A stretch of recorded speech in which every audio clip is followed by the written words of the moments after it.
Yeah, big day for the Big Red Ralph. This is exactly what the program needed to get back on track. But let's trek to northern Florida for the Giddy Gator Bowl highlights. We knew Westside's Ron Kellogg III would get some playing time at QB. Coach told us so, and he made the most of it. A 5-yard TD pass to Quincy Anumwa. Huskers lead 7-zip. He had a big day. Just stay tuned for this. The defense, though, holds Georgia to 3 first-half field goals, and the Huskers take a 10-9 halftime lead. Second half, though, the defense taking over. Josh Mitchell, look at this. That is athleticism, the pick. It leads to a 7-play TD drive capped by Amir Abdullah. Looking forward to watching him play in the NFL. Huskers lead 17-9 in the third. Big hit in this game. Look at Leroy Alexander collide with Rhett McGowan.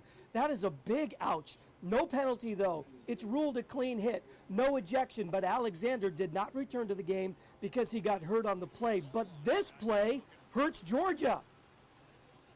Tommy Armstrong from his own end zone. You are watching a 99-yard TD pass to Anumwa. Told you he had a big day. 4 catches, 129 yards, 2 touchdowns. You may have lit off fireworks last night on New Year's Eve. Here's more today. Huskers up 24-12. They gave up a fourth quarter touchdown, but in the fourth quarter, the defense holds here. If you were watching the game, your fingernails did not have a fighting chance. Tension-packed moment. A Georgia TD on 4th down with 31 seconds to play wins it for the Dogs, but the black shirts, the black out. They get the stop, and Nebraska hangs on to win the Gator Bowl 24-19. Bo and the boys certainly happy with the win. They had to be proud. That was a heck of a football game. We're happy to come out on top, and in the end, hopefully this will be a nice springboard into the offseason. And so another 9-win season for the Huskers, who, by the way, are already back in town. They flew out of Jacksonville right after the game, and they are here. They will head into spring ball with great momentum. Ralph? Yeah, Ralph, an historical night for Creighton after losing its first Big East game on the road Saturday at Providence. They bounced back in Philadelphia last night and beat the number 5 team in the country. 5 guys playing well on the court all night, but the operative number in this big win is 3. Extend the slip screens. What a start. They hit 21 three-pointers. Rogge straight away. Whoa! Ethan Rogge started the game with 7 straight of his own. Rogge on fire to start this game. The team hit its first 9. Silencer. Rogge's 9 total long rangers is a CU record, and it ties a Big East record. He fell 1 short of that, but he gives his teammates all the credit. My teammates did an unbelievable job of finding me. If it was a trailing or a kick out of the post or screening my guy in, they all did a great job of making sure that I was able to get the looks, and I was able to kind of just let it fly. And fly and fly and fly, but bouncing back from the Providence loss was more important than any record for Rogge. We were hot shooting it, and we were cold the night before, so it just shows that we didn't really dwell on it, and I was really proud of us for bouncing back and not going 0-2 on that road trip, so it was really fun. Now, those 21 three-pointers, not only a school record here at Creighton, but it was the most three-pointers ever allowed by a Villanova team in its storied history. That includes a national championship. It was also the worst loss ever handed to Jay Wright in his 13 years as head coach with the Wildcats. Creighton looks to keep those threes rolling at home against Georgetown on Saturday. For now at Creighton, Bill Steckes, Fox 42 Sports.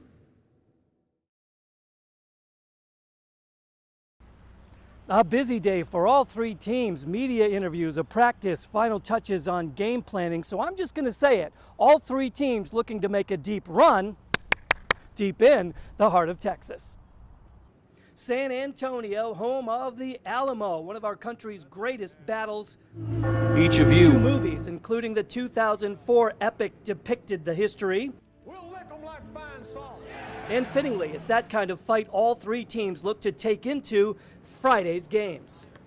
We got to be really tough, mentally tough. It's going to be a physical game. We got to be more mentally tough than physical. We got to out tough our opponent. You know, it's all about being tougher than your opponent. We prepped for it, and you know, we're on the last final step is our shoot around here, and we're getting ready to go. And I think that we're ready to lace them up and get going with it. Now, of the three programs, Iowa State has the most experience. They've been to the NCAA tournament 16 times, but this is the highest seed they've ever had. They are a 3. Creighton's been to the second round 5 times. They're looking to better that. And Nebraska has never been to the second round. They're looking to do that and beyond. We have all the highlights and post-game reaction tomorrow, but for now, in San Antonio, Bill Steckes, Fox 42 Sports. We are hanging out in SeaWorld in San Antonio. Rare access back here, thanks to the guys at SeaWorld. We're inside with the Flamingos. Creighton is headed to Anaheim to play the Wisconsin Badgers. What? What's the prediction? Oh, he says, yeah, you don't really like Blue Jays? Well, they're blue and you're pink, but you're both birds. So you got to pull for them anyway. You want a Badger, do you? Okay, I convinced him. He's going for the Jays. Now we're with the Animal Ambassador team at SeaWorld, and an interesting note here, look at that, right on cue. Thanks for doing that. She is a laughing kookaburra from Australia, but a huge, interesting note here. Missy, tell us what it is. She was born at the Henry Dorley Zoo in Omaha, Nebraska. How about that? And the other thing is, check out this side view as we get a close-up of her face, remarkably similar to the brand new Jays logo. So you gotta be a Jays fan, right? Yay! I think so. We did not edit that. Say cheese. Oh, hey, buddy. And we saved the best for last. This is Dylan, one of the huge stars at SeaWorld in San Antonio. You're a big basketball fan. Are you happy for us? We got 2. Well, thank you. We appreciate that. Can you stay here, please? Now, I understand you can dance. It's called the big dance, right? Can you show me? Come boy. That was amazing, Dylan. You were trying to tell me something? Oh, now the Jays are headed to Anaheim, California, just 2 hours north of San Diego, where the other SeaWorld is. What did you want me to say? I'll do it. He wants me to say hello to his cousin at the other SeaWorld as we head out there. For now in San Antonio with Dylan and the gang, Bill Steckes, Fox 42 Sports.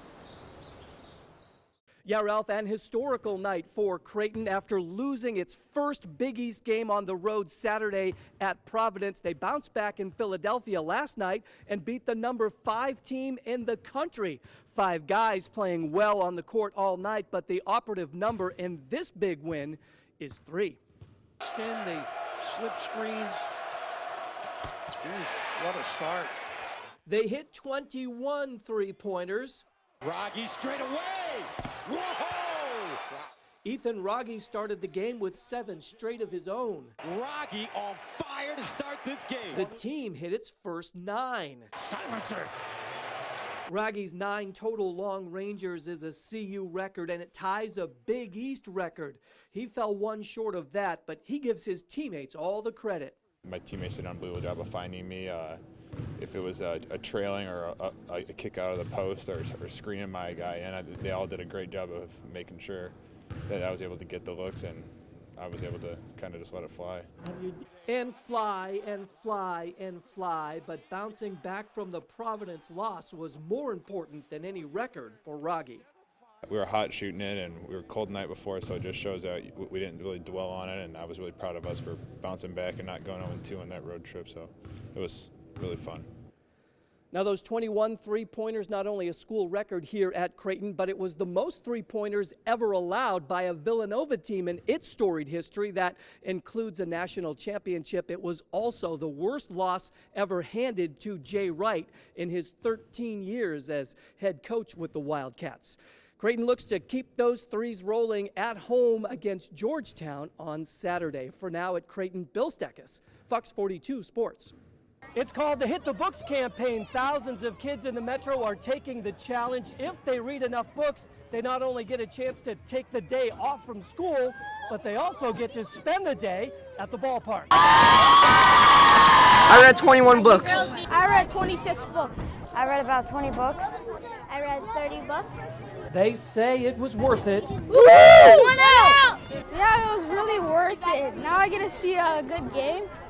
And plus, I don't have to study for the science visa.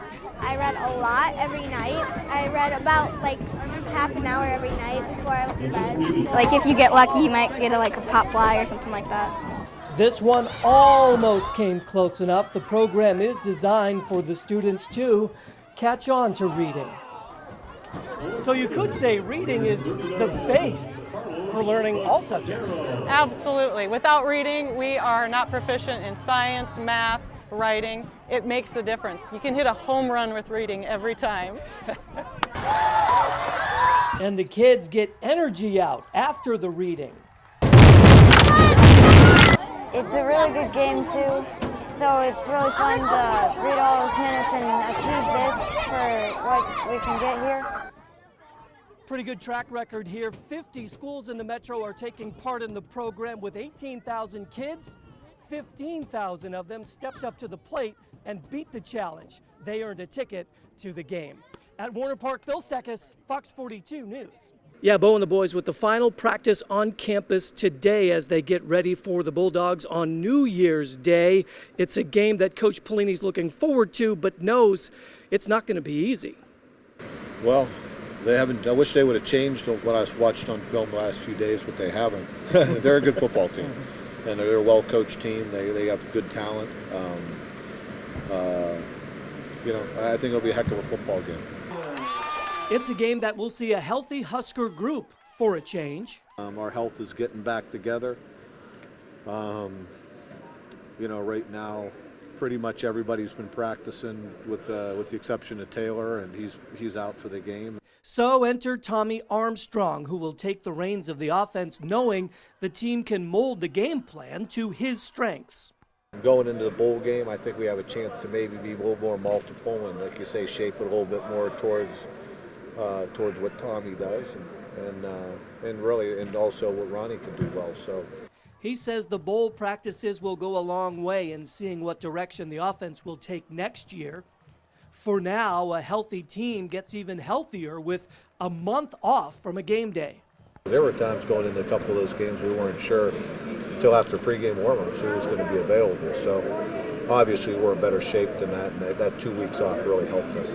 So here's the schedule the rest of the way. They're off until Christmas. They will have a light workout on Christmas Day here in Lincoln. Then they'll fly out to Jacksonville on the 26th, practice every day down in the Sunshine State leading up to the game on New Year's Day.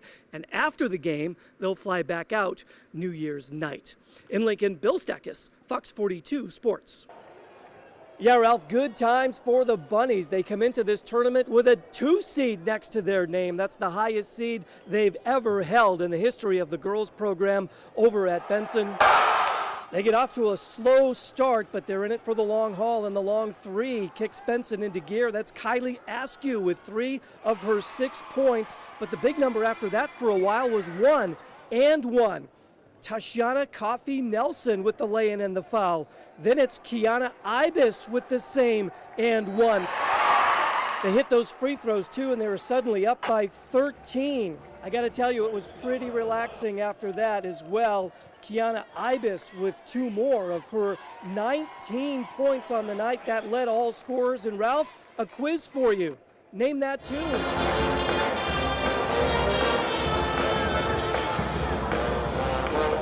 Yeah, you got it. The Monkees. I'm a believer. It's been a long time coming, but it's easy to believe in this bunch. Let's just say it. The Bunnies run away with it, 63-36. Coach John Perrone, a confident man.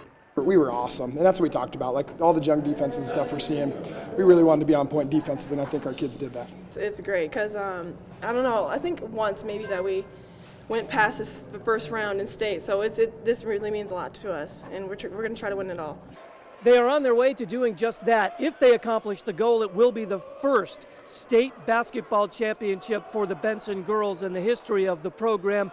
They will play Lincoln Northeast tomorrow night here at the Pinnacle Bank Arena. For now, at the state tournament in Lincoln, Bill Steckis, Fox 42 Sports.